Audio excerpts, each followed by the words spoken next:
Bonjour à tous, bienvenue à cette nouvelle leçon de l'École du sabbat. En fait, un nouveau thème dans l'Épître aux Hébreux. On est content que vous soyez avec nous. Et aujourd'hui, il y a Yannick qui remplace Sébastien. Merci d'être là avec nous autres. Oui. Et Georges, Bonjour. comme d'habitude. Merci, Georges. Salut, Michael. Salut. J'espère que vous avez aimé l'étude de l'Épître aux Hébreux. C'est différent, c'est différent. Bon, écoute, à la fin d'un trimestre, on est prêt à changer, ça fait du bien. Oui. Et l'Épître aux Hébreux, c'est vraiment quelque chose d'intéressant qui nous parle encore une fois beaucoup de Jésus. On va le voir à travers le trimestre. Jésus dans le sanctuaire céleste, Jésus dans différentes facettes. Mais avant de débuter, comme d'habitude, on va commencer avec une prière. Est-ce que Georges, tu voudrais nous introduire, s'il te plaît? Oui. Merci, Georges. Prions. Notre Père Céleste, on te dit merci beaucoup pour nous donner cette opportunité, mais nous demandons de façon spéciale ton Saint-Esprit pour avoir une compréhension aussi claire et aussi complète de ta parole. Nous te prions dans le nom de Jésus. Amen. Amen. Merci, Georges. Donc, on nous parlait cette semaine, en fait, que l'Épître aux Hébreux, selon une tournure de phrase, les mots qui sont utilisés, ce serait un sermon. Un sermon que l'apôtre Paul aurait fait. Alors, je vous pose la question avant de commencer. Est-ce que tu as un prédicateur préféré dans les Écritures, Georges? Est-ce qu'il y en aurait un que tu aurais aimé entendre de façon particulière? Bien sûr que l'apôtre Paul, c'est où qu'on a plus d'informations. Ça veut dire que lui, c'était pas mal le mieux après notre Seigneur Jésus. Ouais. Mais particulièrement, pour moi, l'Épître des Hébreux, c'est fort, c'est étonnant. On a des messages, on a des promesses, on a tellement de bonnes on pourrait dire de nourriture spirituelle solide. Ouais. Oui. Donc, tu aurais aimé que l'apôtre Paul vienne un sabbat matin pour nous prêcher ça. Oui, bien sûr, ça serait magnifique de l'entendre. Oui, je pense qu'il y a eu des messages un peu durs quelquefois à transmettre à l'Église. Oui, non. L'Église de la Odyssée d'aujourd'hui spécialement. Oui. Et toi, Yannick, est-ce que tu as un prédicateur que tu aurais aimé entendre? Il y a l'apôtre Pierre que j'aurais aimé, étant donné que c'est une personne qui était très émotive et la façon qu'il devait décrire, parler de la doctrine et parler de Jésus, tout ça, ça devait être bien. Ouais. Mais Paul aussi, c'était un super prédicateur que j'ai appris à aimer plus tard dans ma vie spirituelle parce que je le trouvais trop zélé, je le trouvais trop dur. Quand il est allé à Jérusalem la dernière fois, il a causé des problèmes, tout ça.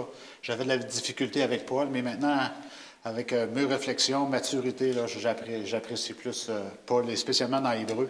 Ouais. Ils ont mis beaucoup d'attention dans ce livre-là, alors c'est très riche et beaucoup de messages pour nous aujourd'hui. Il faut juste être habitué au style littéraire, au style à l'apôtre Paul, dans la façon de s'exprimer qui n'est pas toujours simple, disait Pierre. Non. Et moi aussi, j'ai mes préférés. En fait, même on peut regarder dans l'Ancien Testament, j'aurais bien aimé entendre Élie. Élie, oui. J'aurais bien aimé entendre Jean-Baptiste dans le Nouveau, mais bon, Jésus, comme tu disais aussi, entendre le sermon sur la montagne peut-être. Mais là, on va entendre l'apôtre Paul, on va l'entendre pendant un trimestre, et on est privilégiés. Et en fait, on se rend compte que durant l'étude de la semaine, on disait qu'on a les mêmes problèmes. Hein? Oui. Les mêmes problèmes qui étaient vécus à cette époque-là, on les a aujourd'hui. On a des gens qui ont des difficultés dans l'Église, on a des gens qui sont persécutés, on a des gens qui remettent en question leur propre croyance. Oui, donc, l'apôtre Paul va faire face à tout ça dans l'Église, va essayer de guérir, va essayer de réparer, de réconforter dans certains cas. Donc, finalement, plus ça change, plus c'est pareil. Oui, on a besoin d'exercer le même ministère aujourd'hui, je pense. Oui. L'être humain étant l'être humain. Hein? Oui. Et on nous parle aussi d'alliance. Hein? On a parlé beaucoup d'alliance dans le Deutéronome. Oui. Et là, l'alliance devient... on ne peut pas plus clair avec l'apôtre Paul. Oui, exactement. Qui nous dit, voici, c'est en Jésus que cette alliance-là est faite, par son sang, par son ministère, dans le lieu très saint. On va voir toutes ces choses-là, mais on nous parlait en fait de début glorieux dimanche et on nous proposait justement l'Épître aux Hébreux, chapitre 2. Je vais vous lire les versets 3 et 4 pour réfléchir là-dessus. Hébreux 2, les versets 3 et 4 nous disent ceci. « Comment échapperons-nous si nous négligeons un si grand salut? Ce salut annoncé d'abord par le Seigneur nous a été confirmé par ceux qui l'ont entendu. Dieu a appuyé leur témoignage par des signes, des prodiges et divers miracles.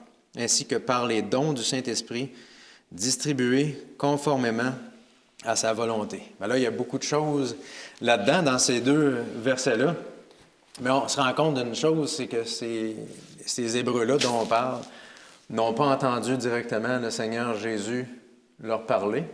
En fait, ils ont entendu l'Évangile par d'autres personnes.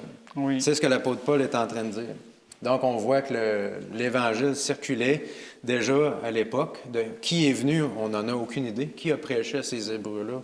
On ne le sait pas, le texte ne le dit pas.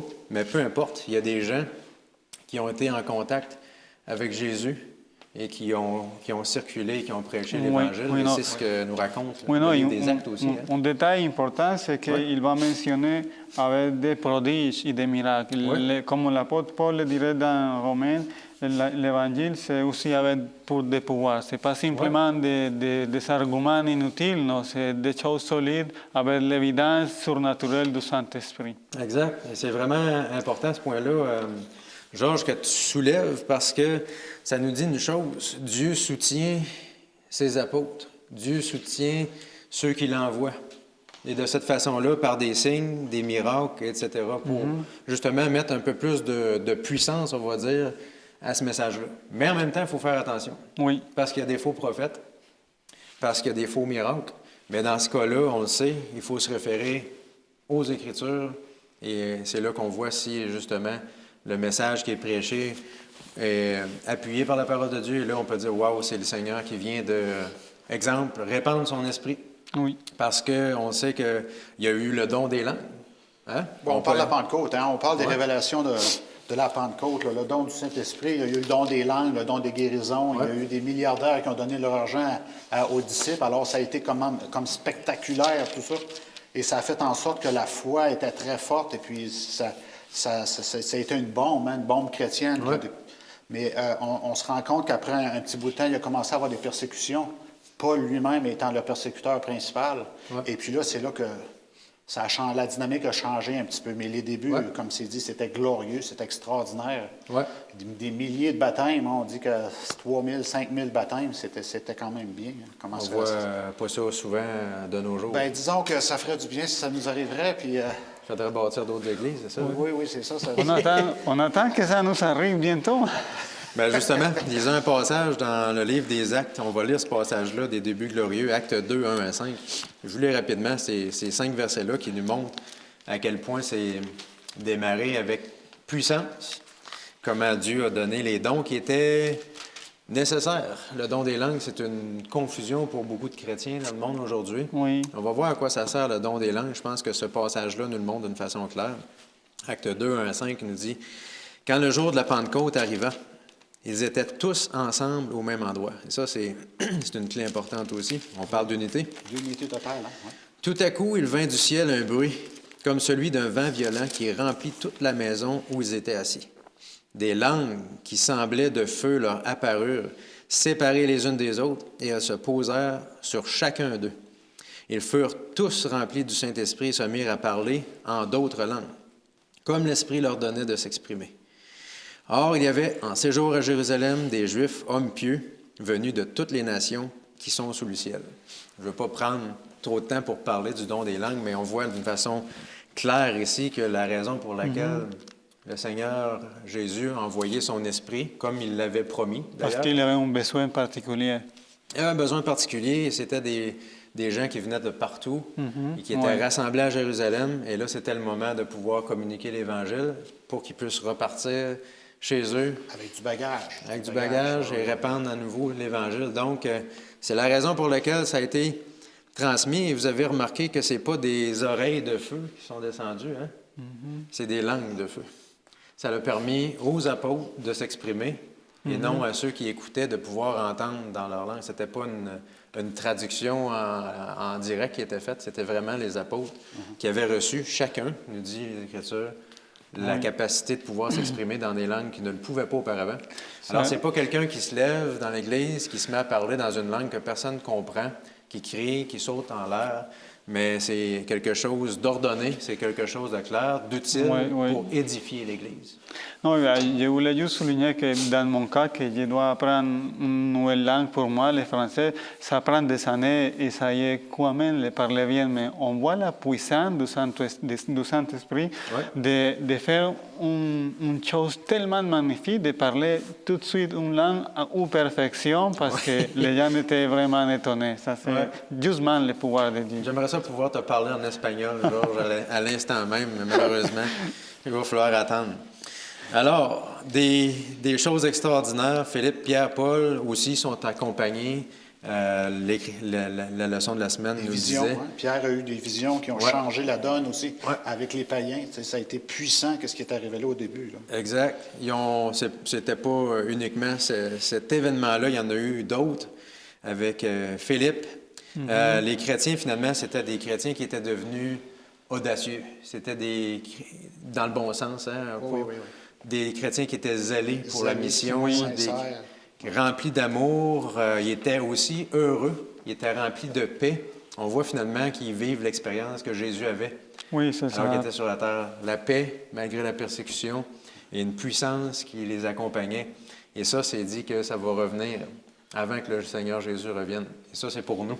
Alors Amen. Peut-être que Georges va Rendu. pouvoir parler une autre langue que le français parfaitement aussi. Écoute, tu vas être rendu polyglotte. Peut-être chinois. Polyglotte.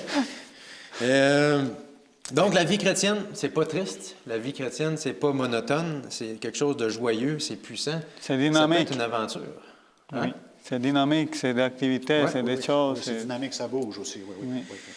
Donc, c'était peut-être aussi un début glorieux dans nos vies. On a tous nos témoignages différents, mais peu importe. Je pense que le Seigneur, avec ce récit-là, nous rappelle une chose, c'est qu'avec son Église à la fin, il va faire quelque chose d'encore plus grand, parce que ça va toucher le monde entier. Et ça, j'ai hâte. Et c'est ce qu'on nous rappelle dans l'Épître aux Hébreux, tout de suite en commençant. Et lundi, on nous parlait de difficultés, Yannick. On a des distinctions à faire, je pense, entre les souffrances, l'amour du Christ, faire des bons choix. Oui. Alors oui, c'est ça. Alors, Michael, toi, tu as parlé que ça a commencé une bombe, tout était positif, tout allait bien. Ouais. Et puis, l'Évangile se propageait dans toutes les langues, dans toutes les régions. Mais il y a Paul qui est arrivé, il a commencé à persécuter les chrétiens. Ça a changé un peu la donne. Et puis, 16 ans après le fait que Jésus soit mort, en 49, il y a eu l'édit de Claude. Et ça, l'édit de Claude, ça a chassé les Juifs de Rome. Et là, il y a une dynamique qui a commencé, c'est que les Juifs n'adoraient pas les idoles. Jupiter, ils n'adoraient pas Jupiter, Zeus et tous ces dieux-là. Et là, ça a commencé à causer du mépris envers les Juifs. Et les chrétiens étaient aussi impliqués là-dedans. Les Juifs chrétiens ont été impliqués dans cette dynamique. Et ils étaient vus comme méprisant l'autorité, méprisant les tribuns, le préfet. Parce qu'il fallait adorer le Dieu de la ville, si vous voulez. Oui, les religions officielles, il faut les obéir, les accepter. Alors, quand il y avait les sacrifices du bœuf le matin dans la ville, en l'honneur de ce Dieu-là pour nourrir la ville, les chrétiens avaient faim, alors ils se présentaient l'après-midi, est-ce qu'il reste de la viande disponible, tout ça? Est-ce qu'elle a été sacrifiée aux idoles? On ne t'a pas vu ce matin, où est-ce que tu étais, là? Alors, il y a une dynamique négative qui est arrivée envers les chrétiens qui ont été rejetés, méprisés. Et là, les difficultés ont commencé parce qu'ils ont été persécutés, mis en prison. Et j'aimerais qu'on puisse lire Hébreux 10, dans Hébreux 10, pour essayer de se mettre des idées un peu de qu'est-ce que Paul essaie de dire. Ouais. Hébreux 10, versets 32 et 34. Et aussi, je pourrais expliquer aussi que qu'est-ce qui arrivait, c'est que les Juifs chrétiens avaient accepté Jésus comme le Messie. Mais qu'est-ce que ça changeait dans leur vie? Ça ne changeait pas grand-chose, finalement. Parce que dans leur culture, vous savez, la culture, c'est très profond. Et ils continuaient dans leurs fêtes, vous savez, les 7 fêtes annuelles. Ils continuaient là-dedans, ils continuaient à envoyer de l'argent au temple. Et Paul le savait, la destruction du temple était imminente. Le temple était pour être détruit. Et tous ces Juifs chrétiens-là, qui avaient foi dans le temple, tout l'objet de leur foi, de leur zèle est envers la nation juive, et tout ça était pour être détruit. Alors Paul voulait les avertir. Fixez votre regard sur Jésus, parce que votre race, votre argent que vous envoyez, votre foi envers le temple, tout ça, ça va être détruit. où va reposer votre foi une fois que ça va être détruit. Ouais. Alors, c'est une dynamique là, qui était C'est une là à ce grosse moment-là. transition, hein? C'est une grosse transition pour les Hébreux. On dit que la lettre pour les Hébreux était écrite en 68, donc 2 ans avant la destruction de Jérusalem. Alors, ils étaient conscients de ça. Là. Paul était conscient là, que c'était imminent, là, que votre foi doit être basée sur quelque chose de solide. Alors, allons lire Hébreux 10, versets 32 et 34. Et là, on va être capable de sortir un petit peu plus d'éléments en ayant un petit peu un contexte, hein, n'est-ce pas? Oui. Et je vais lire à partir du verset 32 jusqu'à 34. Souvenez-vous de ces premiers jours où, après avoir été éclairés, vous avez soutenu un grand combat au milieu des souffrances.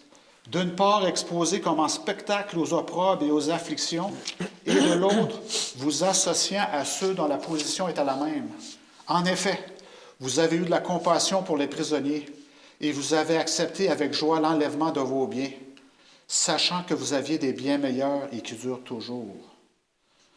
Et je vais continuer à 35 parce que c'est très important aussi. N'abandonnez donc pas votre assurance à laquelle est attachée une grande rémunération. Ouais. Alors, qu'est-ce que ça nous dit les premiers jours? C'est exactement ce que tu as exposé, Michael. Les premiers jours, où est-ce que tout le monde était bouillant, ça allait bien? Après avoir été éclairé, c'est quoi d'être éclairé? C'est d'avoir reconnu Jésus comme le Messie, hein, la nouvelle alliance et tout. Et puis là, qu'est-ce qui est arrivé? Les combats ont commencé, les souffrances ont commencé.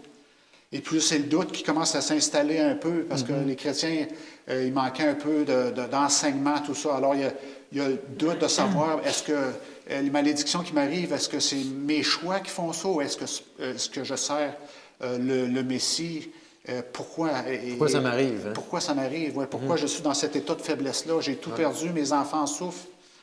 Alors, il devait se remettre en question à propos de cet éclairage. Hein? On parle d'éclairage. Ouais.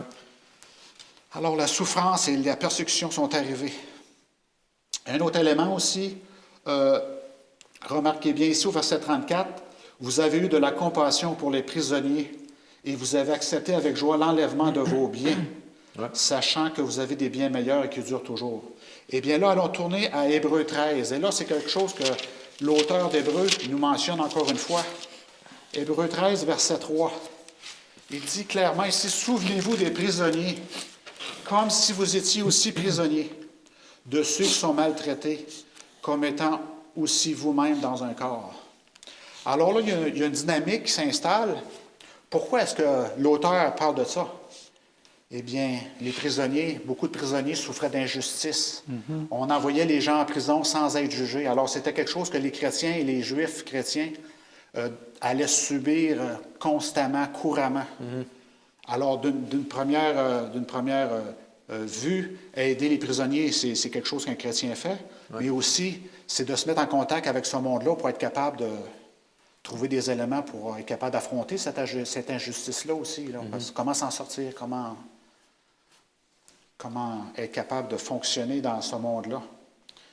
Et c'est ça, les prisonniers, c'est des gens qui ont souffert, qui souffrent dans leur état, et les chrétiens aussi. Donc, on est capable de les encourager si on est capable de comprendre comment ils ont vécu. Donc, il y a une distinction qui se fait dans les Écritures, dans l'Épître aux Hébreux, entre ceux qui souffrent à cause de leur foi, comme ce dont on parlait dans le passage précédent, qui étaient publiquement persécutés, etc., versus d'autres qui peuvent faire des mauvais choix et subir la persécution. Donc, le Seigneur dit, si vous souffrez à cause de moi, bien, écoutez, c'est bien, mais si c'est vos mauvais choix, bien... Ça ne sera pas en vain. L'apôtre Paul il a souligné plusieurs fois que notre récompense va être ici, pas sur la terre, parce que, comme tu le mentionnes, il va tomber en prison, il va perdre leur maison, toutes ses propriétés, mais ce n'est pas en vain, ça c'est pour une cause qui va être garantie. Amen. Il ne faut pas oublier aussi un fait historique, c'est que la paix romaine avait beaucoup d'injustice. Alors, si vous étiez esclave, vos droits étaient méprisés souvent.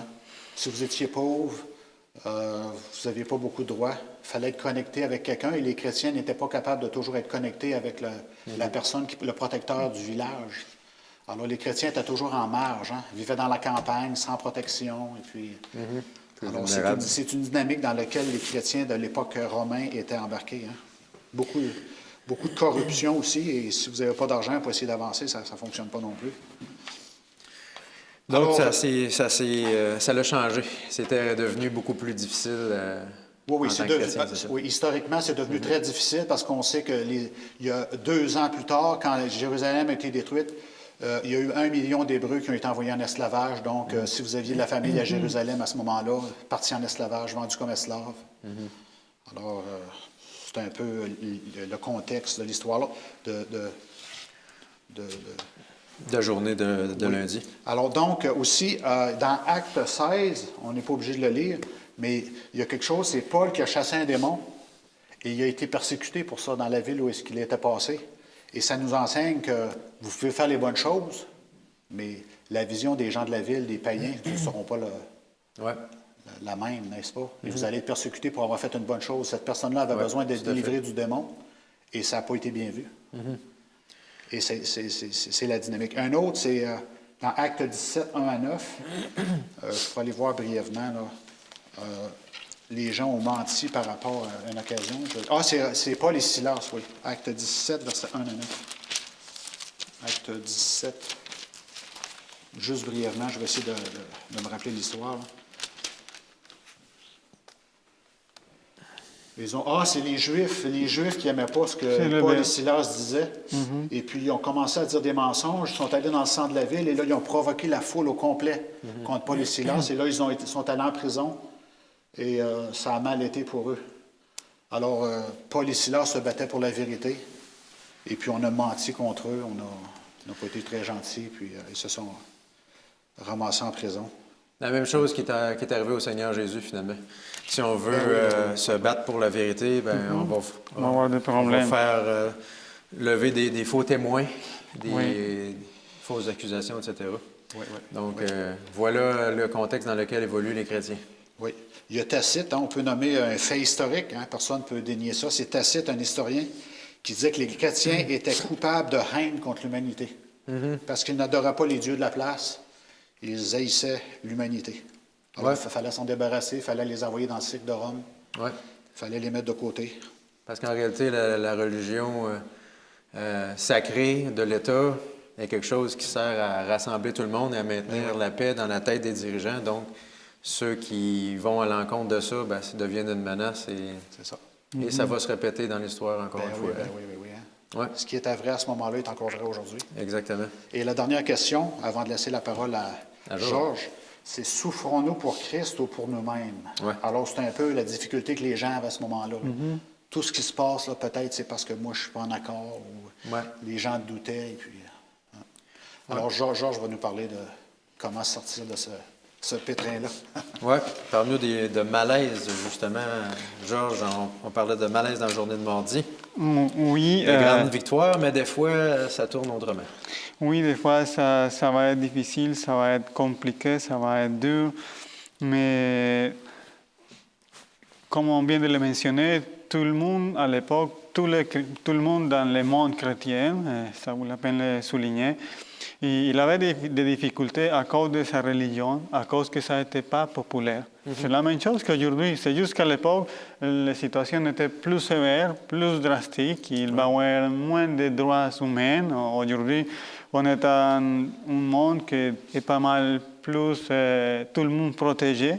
Mais ça a été difficile. On va lire quelques textes pour comprendre mieux la situation. On va lire Hébreux 2, 18. Ça dit, car ayant été tenté... Hébreux 2, 18? Oui.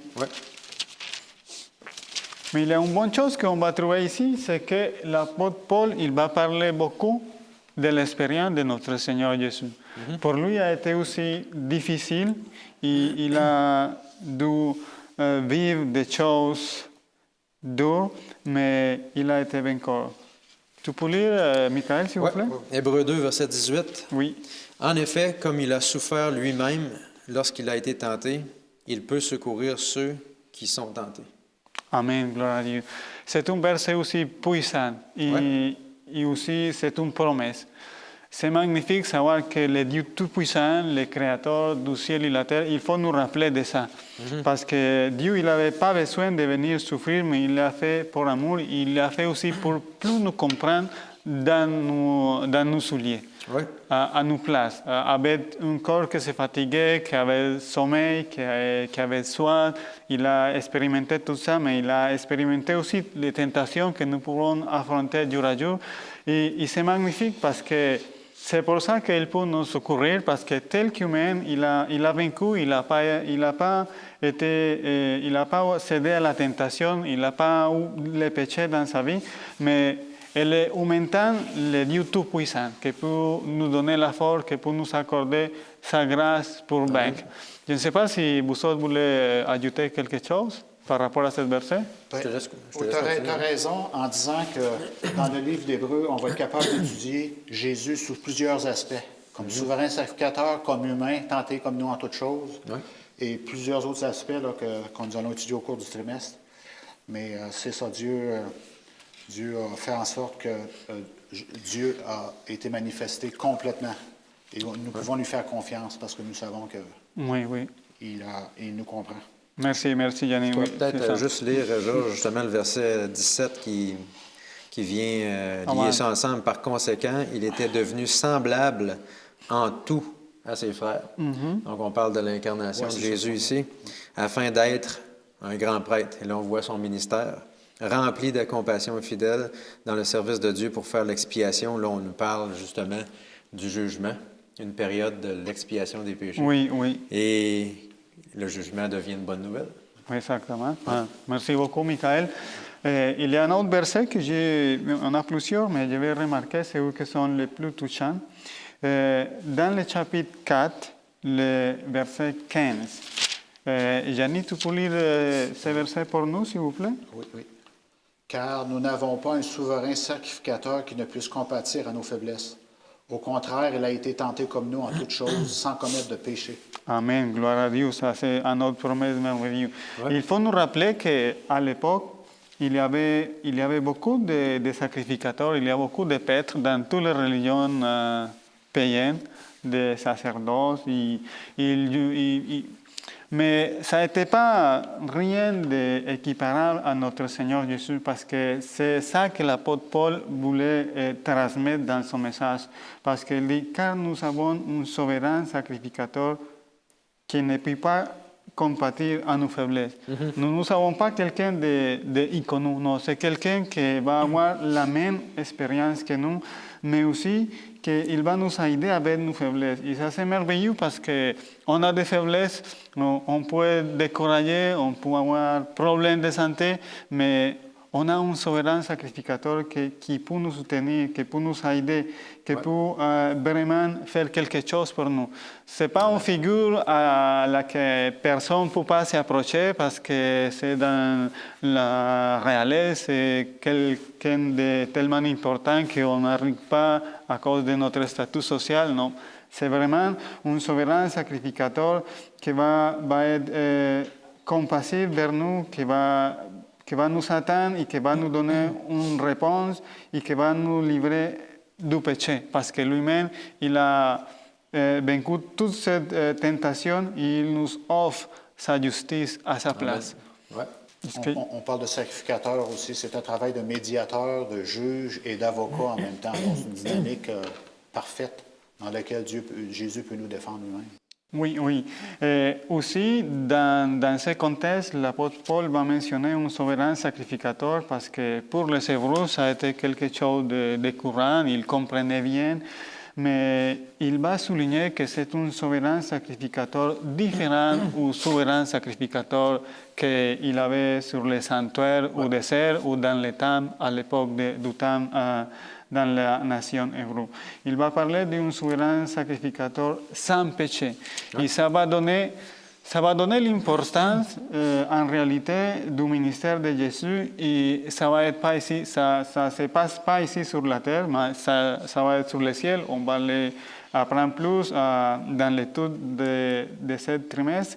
Mais on peut comprendre que l'apôtre Paul, il voulait vraiment aider à comprendre à ce connational que Jésus était le vrai Dieu, que Jésus était le souverain sacrificateur. Et c'est grâce à son sacrifice et à son ministère, comme l'a mentionné Yannick tantôt, le temps il va être détruit, mais si tous ces gens qui ont mis la foi avec Jésus, sa foi n'était pas démolie. Mais tous ces gens qui ont mis la foi avec les sacrifices et toute la machinerie religieuse qu'il y avait dans la nation hébreu à l'époque, ça a été vraiment un chaos pour ces gens-là. Il est souverain sacrificateur selon l'ordre de Melchisédek. Ce qui nous dit une chose, c'est que ce n'est pas selon l'ordre d'Aaron. Il est entré dans le temple, nous dit le texte, avec son propre sang. Oui, oui. Et ça ne termine jamais, son ministère est sans fin. On peut avoir l'assurance que Dieu sera toujours là pour intercéder pour nous. Et ça, c'est magnifique, hein? Vraiment une bonne nouvelle. Oui, il va nous comprendre à tous. Je voulais juste mentionner dans le chapitre 13 de Hébreux, le verset 1 au 9, ça va mentionner les souffrances, ça va mentionner les épreuves, mais ça nous demande toujours des gens hospitaliers, de nous rappeler qu'on a aussi des besoins, mais il va aussi souligner beaucoup la sainteté. Par exemple, dans le verset 4, dit que Quel chapitre, excuse? Le chapitre 13. Hébreux 13, Oui. verset 4. Verset 4. Dans le verset 4, il va être mentionné que le mariage soit honoré. Ouais. Il va demander aux gens de correr, de s'éloigner de tout souillure parce qu'à l'époque, et aujourd'hui, ça a été presque pareil, parce que Dieu jugera les impurités et les adultères. Et aussi, il parlait aussi de ne pas dépendre des choses matérielles. Dans le verset 5, ça dit « Ne vous livrez pas à l'amour de l'argent ». Ouais. Il va faire un appel à l'humilité, il va faire un appel à dépendre plus de Dieu que nous confier les choses matérielles, mais aussi il va nous appeler à consacrer notre vie à Dieu, à être généreux et à avoir une dépendance de Dieu plus que des choses que nous pouvons ramasser pour nous-mêmes. Il avait beaucoup de difficultés, mais il va nous appeler, il va nous rappeler toujours, Jésus-Christ est le même hier, aujourd'hui et éternellement. Ça, c'est une chose solide pour nous les chrétiens, parce que Jésus ne va pas changer d'opinion à cause que je me trompe, j'ai fait une erreur, je suis peut-être découragé aujourd'hui. Il va rester toujours le même. Et son caractère, c'est l'amour, c'est la compréhension, et c'est nous accorder aussi sa grâce pour nous donner la victoire et pour devenir victorieux en lui.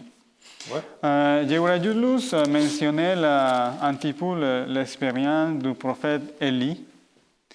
Après une grosse victoire dans le mont Carmel, après ça, lui a expérimenté quelque chose de triste, de difficile.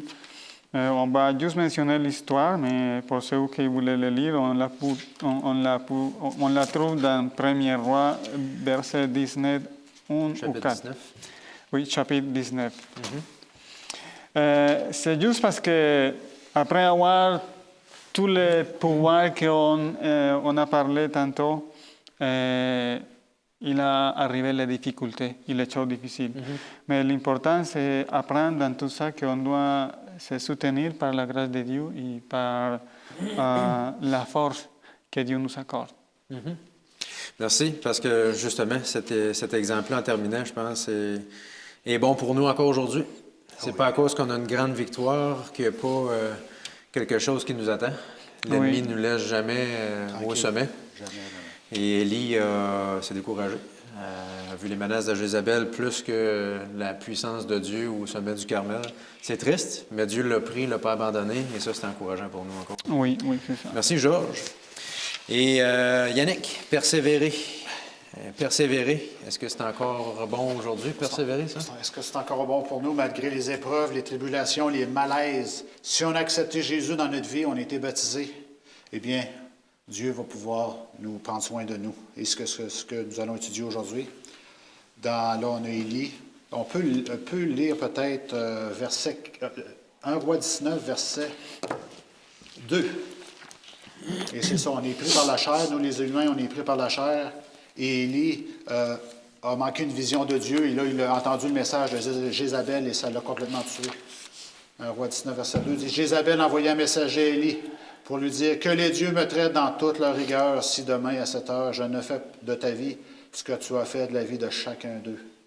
Et là, Élie est tombé dans le doute, il ne savait plus quoi faire, il voulait mourir. Alors là, il a marché jusqu'au mont Sinaï pour être avec Dieu, pour parler à Dieu, pour savoir qu'est-ce que Dieu voulait de lui exactement. Allons lire Hébreux 3. Retournons dans le contexte. Hébreux 3, versets 12 et 14. Alors, notre message, en passant, la plupart des versets que nous avons lus ce matin, nous n'avons pas lu le message suivant, où est-ce que ça nous parle d'assurance et de persévérer. Hein? Chaque fois que l'auteur mentionne les difficultés et tout, dans le verset suivant, ça nous parle, mais soyez dans l'assurance que Dieu est là, persévérez. Et c'est le message que nous commençons à discuter. Hébreux 3, versets 12 et 14. Versets 12 et 14. Prenez garde, frères, que quelqu'un de vous n'ait un cœur mauvais et incrédule au point de se détourner du Dieu vivant. Mais exhortez-vous les uns les autres chaque jour, aussi longtemps qu'on peut dire « aujourd'hui », afin qu'aucun de vous ne s'endurcisse par la séduction du péché. Verset 14. Car nous sommes devenus participants de Christ, pourvu que nous retenions fermement jusqu'à la fin l'assurance que nous avions au commencement. Ouais.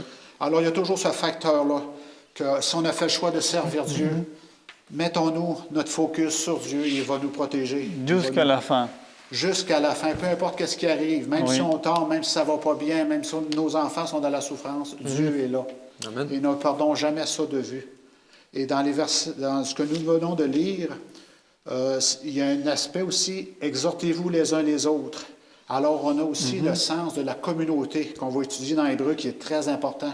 Ouais. Dans la communauté, nous allons avoir beaucoup de secours, nous allons avoir beaucoup de l'aide spirituelle, physique, matérielle, et nous pourrons vaincre de cette façon-là. Persévérer ensemble. Oui, localement, personnellement, mais aussi la communauté, c'est un point que nous allons voir qui est très, très puissant aussi. Hébreux 5, verset 11 aussi que j'aimerais. C'est une suite aussi. Hébreux 5, verset 11. Nous avons beaucoup de choses à dire là-dessus et des choses difficiles à expliquer parce que vous êtes devenus lents à comprendre.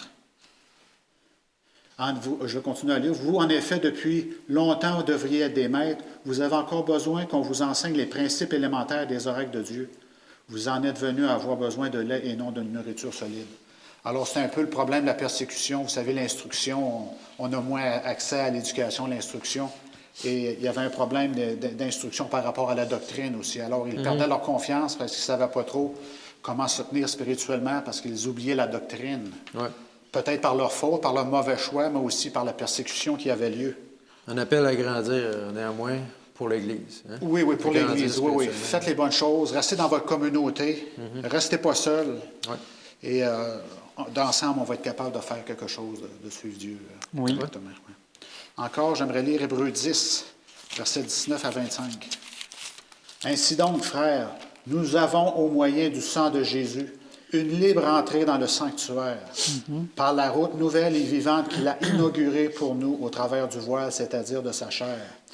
Et nous avons un souverain sacrificateur établi sur la maison de Dieu. Approchons-nous donc avec un cœur sincère dans la plénitude de la foi, les cœurs purifiés d'une mauvaise conscience et le corps lavé d'une eau pure. Retenons fermement la profession de notre espérance, car celui qui a fait la promesse est fidèle. Veillons les uns sur les autres pour nous exciter à l'amour et aux bonnes œuvres. N'abandonnons pas notre assemblée, comme c'est la coutume de quelques-uns, mais exhortons-nous réciproquement, et cela d'autant plus que vous voyez s'approcher le jour. Alors, vous voyez ici la même dynamique. Retenez ce que vous savez. Restez en communauté ensemble. Restez ensemble et pour se rappeler la doctrine, n'est-ce pas?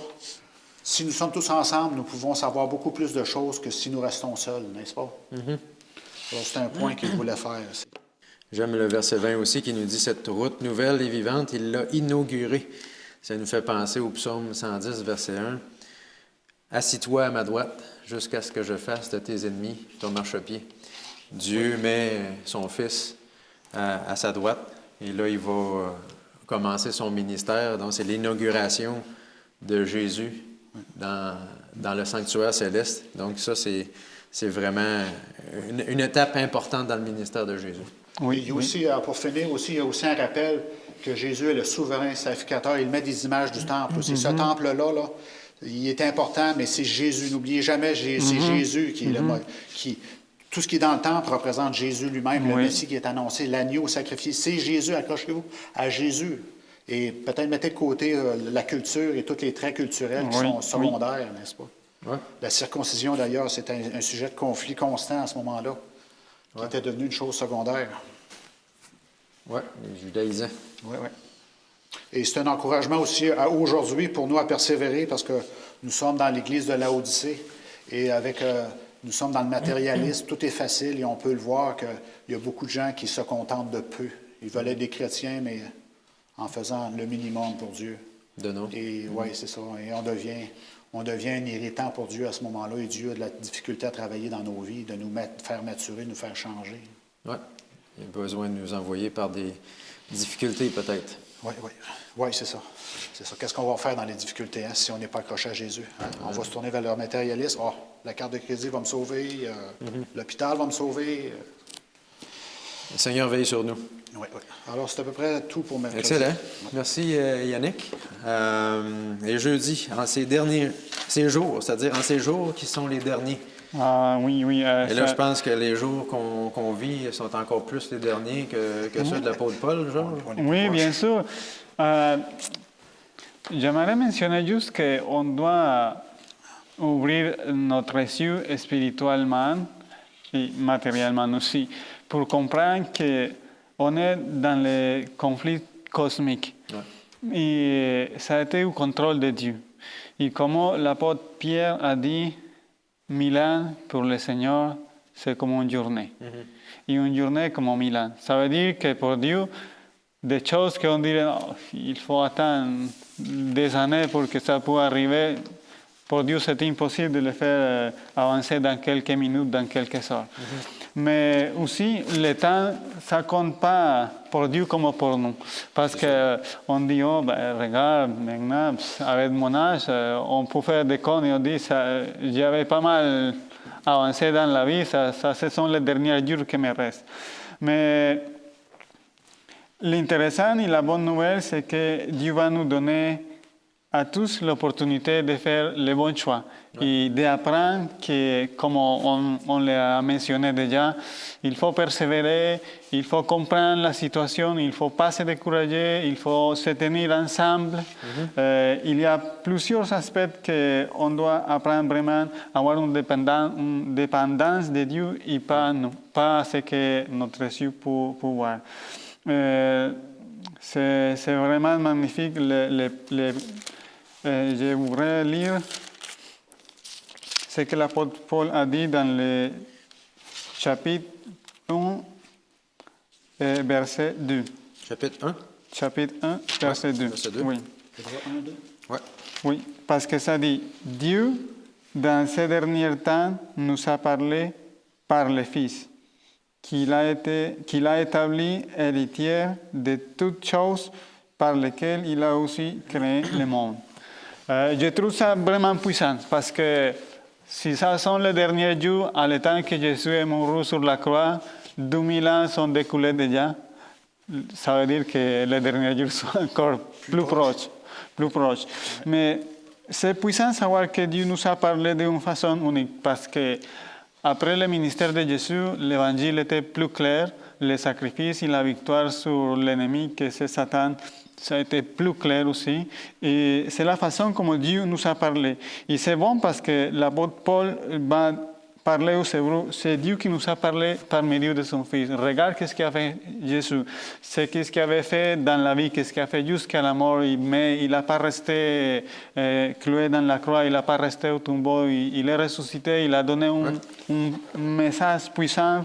Il nous a parlé, il nous déclare que Dieu l'a fait héritier de toutes choses. Et c'est sur ça qu'on doit vraiment compter, c'est sur ça qu'on peut accrocher notre foi, parce que comme on l'a déjà mentionné, les Hébreux dans l'époque, ils ne pouvaient pas accrocher sa foi au temps et au sacrifice, parce que ça va être fini, ça va être terminé dans quelques années. Mais ça, c'est la même chose pour nous. On doit comprendre que notre foi pour pas être fixé sur un leader, sur l'Église, sur doctrine. Ouais. Notre foi En Jésus. doit être fixée en Jésus. Je ne sais pas si vous voulez dire quelque chose par rapport à ce verset, parce que je pense que Oui, en ça fait, tu serait as bon. mentionné des points importants. Je vois aussi qu'on parle de la divinité de Jésus ici, là. Oui, oui. Par qui il a créé le monde, donc en qui on met notre confiance, c'est pas n'importe qui. Il le confirme à plusieurs reprises, l'apôtre Paul, parce qu'il répète ici, il est assis à la droite de Dieu. Et ça ramène encore une fois à Psaume 110, quand ça dit l'Éternel dit à mon Seigneur. Oui. Et c'est David qui parle. Et c'est David L'Éternel dit à mon Seigneur. Donc, le Seigneur de David, c'est Dieu, et l'Éternel aussi. Puis Jésus s'est servi de ce verset-là pour confondre Oui, exactement. les Hébreux à l'époque. Donc, l'apôtre Paul, tout de suite au début, au chapitre 1, met l'emphase sur la divinité de Jésus. Oui, oui. C'est lui qui est héritier, et la parole de Dieu nous dit qu'on est co-héritier. Il est supérieur aux anges aussi, héritier de toutes choses. Ouais. Donc, il est très, très puissant. Amen. Oui, oui, Amen. Je voulais que nous pouvons lire le verset dans Hébreux 10, le verset 25. Hébreux 10, 25. Oui. N'abandonnons pas notre assemblée comme certains en ont l'habitude, mais encourageons-nous mutuellement. Faites cela d'autant plus que vous voyez s'approcher le jour. Como Yanni nous l'a mentionné, l'unité, c'est important. Ouais. Et ça a été clair pour l'apôtre Paul.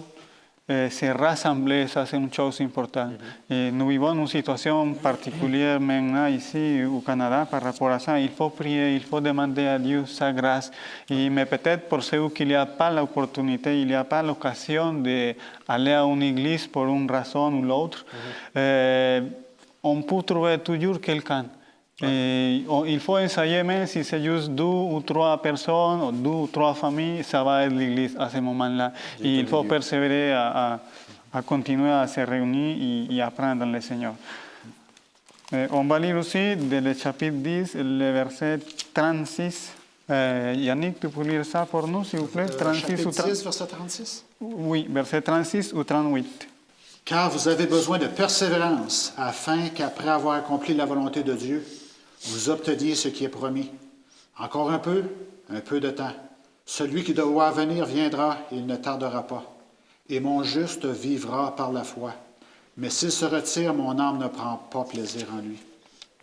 Encore, on voit le message de persévérer et de continuer et d'avoir foi.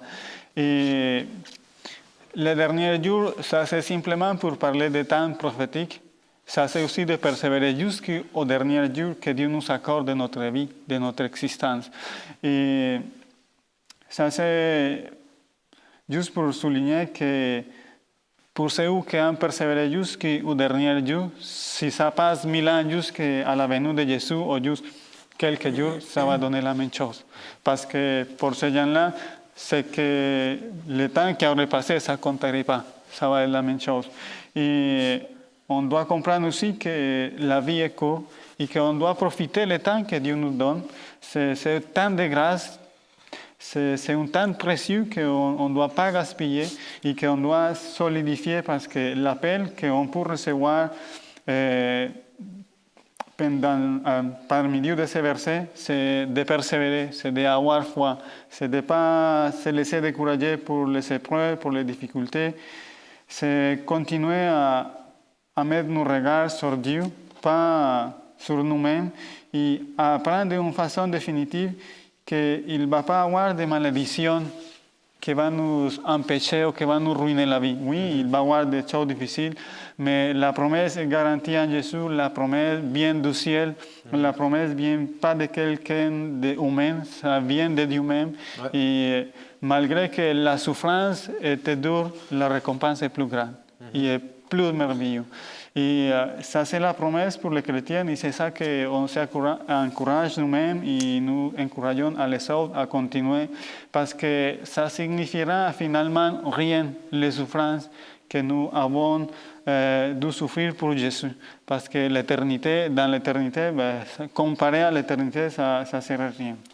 On va lire aussi, je ne sais pas si vous voulez ajouter quelque chose, ça serait important. Non, c'est bon. Ben oui, je voudrais ajouter le fait que pour les Juifs chrétiens qui allaient perdre leur synagogue et tout ça, c'est aussi une exhortation pour se joindre aussi aux chrétiens d'origine païenne. Ils n'aimaient pas, les Juifs n'aimaient pas être ces incirconcis-là, mais c'est une exhortation aussi à se joindre à eux parce qu'ils ont la vérité, ils ont le Christ aussi qui est dans leur vie, qui les sauve. Alors, Oui. tout ça a été fait en sorte à ce que ces Juifs-là s'ouvrent l'esprit et se joignent aussi aux chrétiens d'origine païenne. Et c'est aussi quelque chose pour nous aujourd'hui, étant donné que ceux qui servent Dieu viennent de toutes ces globales. Nous avons une Église globale aujourd'hui, alors nous devons faire fi des races et des différences et puis se joindre ensemble et ensemble défendre la cause de Dieu. Amen. On va lire encore quelques versets. On va lire le chapitre 12, le verset 25 ou 28. Ça dit, gardez-vous de refuser d'entendre celui qui parle, car si ceux-là n'ont pas échappé, qui refusera qui publia les oracles sur la terre, combien moins échapperons-nous si nous nous détournons de celui qui a parlé de au-dessus. C'est toujours le message de l'apôtre Paul, c'est pointer vraiment sur les choses célestes, pas sur les choses terrestres, mais comme il y a des récompenses, il y a aussi des punitions. Il faut nous rappeler de ça. Il faut aussi avoir confiance, il faut être solide, il ne faut pas douter, mais il faut être conscient que si nous nous détournons de la foi que Dieu nous demande, ça va finir mal. Ça va finir mal et aussi que la récompense est sûre, la punition est sûre aussi. Parce que si la loi, il n'y a pas de punition, sera une loi impuissante. Et c'est ça l'appel que Dieu nous fait. Il faut nous rappeler que Dieu nous aime, il faut nous rappeler que les chrétiens, à l'époque de l'apôtre Paul, ils ont eu beaucoup de souffrances, mais ils ont reçu la puissance et la grâce de Dieu pour surmonter toutes ces situations difficiles. Et ça c'est la même promesse pour nous, et ça c'est la garantie pour nous aujourd'hui aussi. Merci Georges, on est déjà arrivé à la fin de la leçon et en terminant, j'aimerais vous lire justement le paragraphe qu'il y avait dans la leçon de vendredi que j'ai vraiment aimé. Je pense que ça complète bien. Qui nous disait ceci, il existe un remède infaillible pour ceux qui ont le cœur abattu. Amen. La foi, la prière, le travail. C'est ce qu'on retrouve dans le... Je l'avais souligné moi aussi, c'est très très fort. Ouais. C'est ce qu'on retrouve dans le lieu saint. Ouais. La foi et l'activité donnent une assurance et une satisfaction sans cesse accrue. Êtes-vous tenté de vous laisser aller à de sombres pressentiments ou à un profond découragement? Aux jours les plus ténébreux, alors que les apparences semblent être contre vous, ne craignez rien. Ayez foi en Dieu, il connaît vos besoins. Il est tout-puissant, son amour et sa compassion infinie ne se lassent jamais. Ne craignez pas qu'il manque à sa promesse. Il est la vérité éternelle. Il ne rompra jamais le pacte contracté avec ceux qui l'aiment. Il accordera à ses fidèles serviteurs ce dont ils ont besoin. L'apôtre Paul a dit, « Ma grâce te suffit, car ma puissance s'accomplit dans la faiblesse. » C'est pourquoi je me plais dans les faiblesses, dans les outrages, dans les calamités, dans les persécutions, dans les détresses pour Christ, car quand je suis faible, c'est alors que je suis fort. Amen. Je pense qu'on est appelé en tant que chrétien encore aujourd'hui à être fort. Oui. À s'appuyer sur Christ dans toutes les situations de nos vies, peu importe ce qui arrive, que ce soit financier, que ce soit la maladie, que ce soit les relations. Je pense que le Seigneur est en mesure de répondre. Pas je pense, j'ai l'assurance, à partir de la parole de Dieu, que le Seigneur va répondre à nos besoins de façon extraordinaire parce que Dieu est fidèle. Et en terminant, Yannick, est-ce que tu veux conclure avec une prière? Bien sûr. Alors, prions. Notre Dieu, notre Père, tu nous dis de ne pas craindre les événements qui s'en viennent. Tout comme les Hébreux qui allaient faire face à une calamité qui allait les frapper, la destruction de Jérusalem et de tout ce qu'ils croyaient dedans. Et on doit s'accrocher à Jésus, Jésus qui est l'espérance, Jésus qui est notre assurance de savoir que les temps sont courts et qu'un jour nous pourrons être réunis avec Jésus pour l'éternité. Amen. Et malgré le fait qu'aujourd'hui nous sommes dans des persécutions, dans le doute et le découragement quelquefois, nous pouvons avoir cette assurance que tu es toujours là et que tu veux nous relever, que tu nous soutiens jour après jour dans tout ce que nous faisons. Et que nous ne devons pas non plus négliger nos assemblées parce qu'ensemble, nous sommes beaucoup plus forts et nous allons être capables de proclamer Jésus de forte manière. Merci pour ce que tu fais au travers de nous. Merci pour ta patience et ta grâce. C'est au nom de Jésus que nous prions. Amen. Amen. Alors, je vous souhaite une bonne semaine à tous et que le Seigneur vous garde.